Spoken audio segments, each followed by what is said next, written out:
안녕하세요. 일개미입니다. 오늘은 최저임금이 현실에 미치는 영향에 대해 이야기해 보겠습니다. 최저임금은 최저임금위원회라는 곳에서 매년 결정합니다.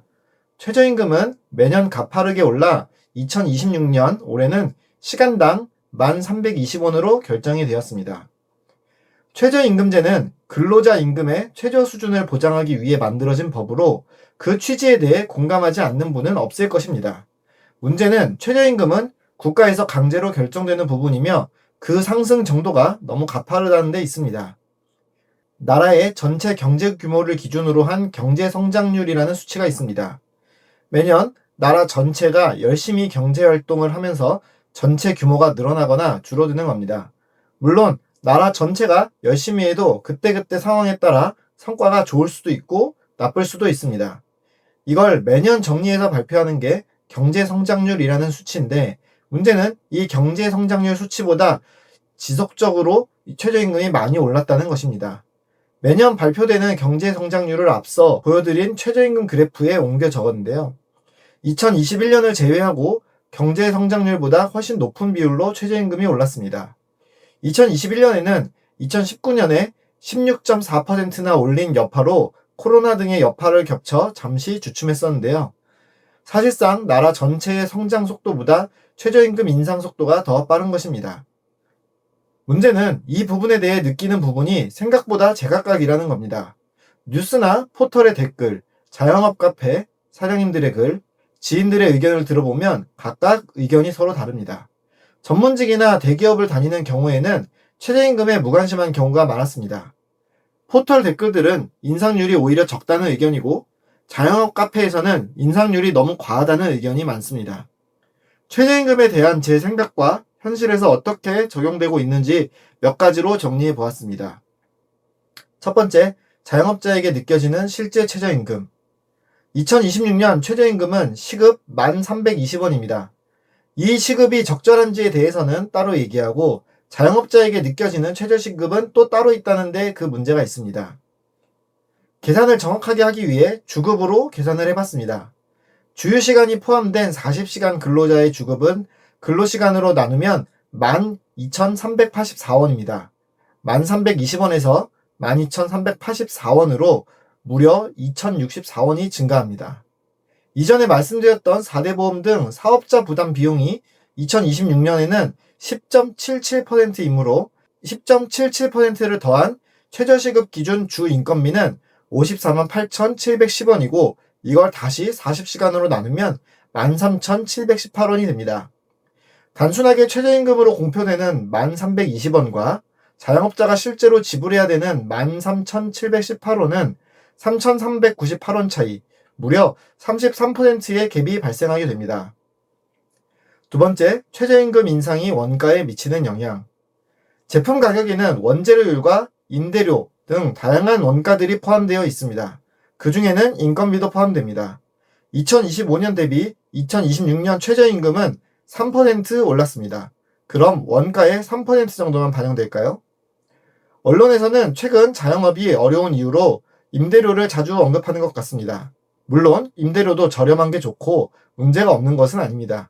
하지만 임대료는 미리 알고 선택할 수 있고, 높은 확률로 임대료와 매출이 비례합니다.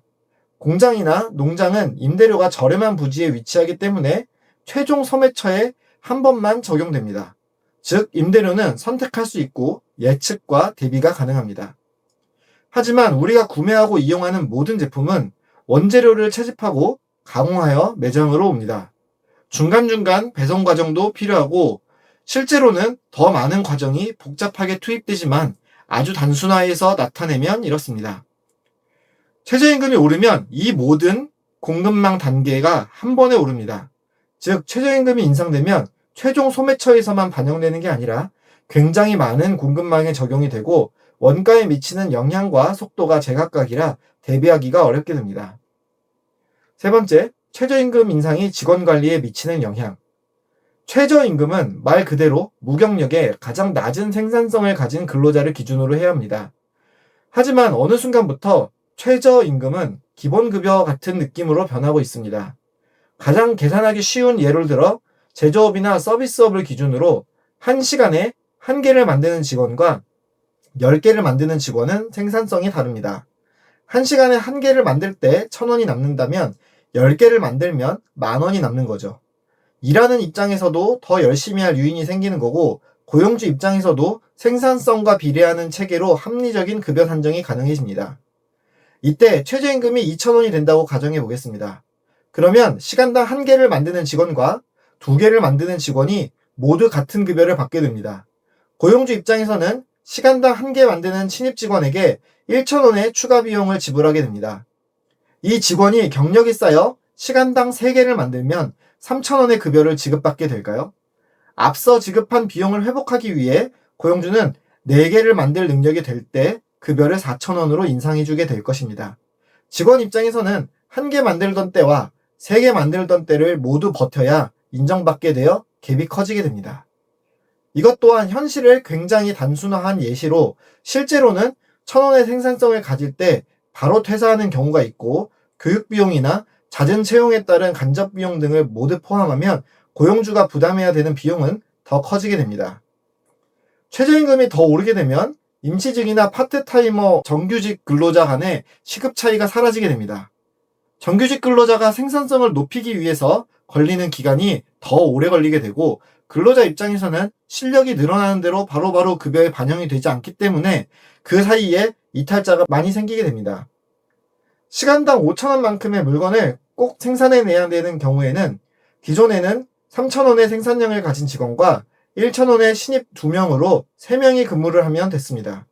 하지만 최저임금이 2,000원이 되면 3,000원의 생산량을 가진 직원과 신입 1명이 근무하게 됩니다.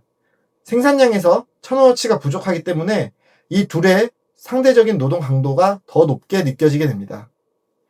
이렇게 간단히 표현했지만 현장에서는 직원들의 잦은 이탈과 근로이력 상실로 연결되게 됩니다.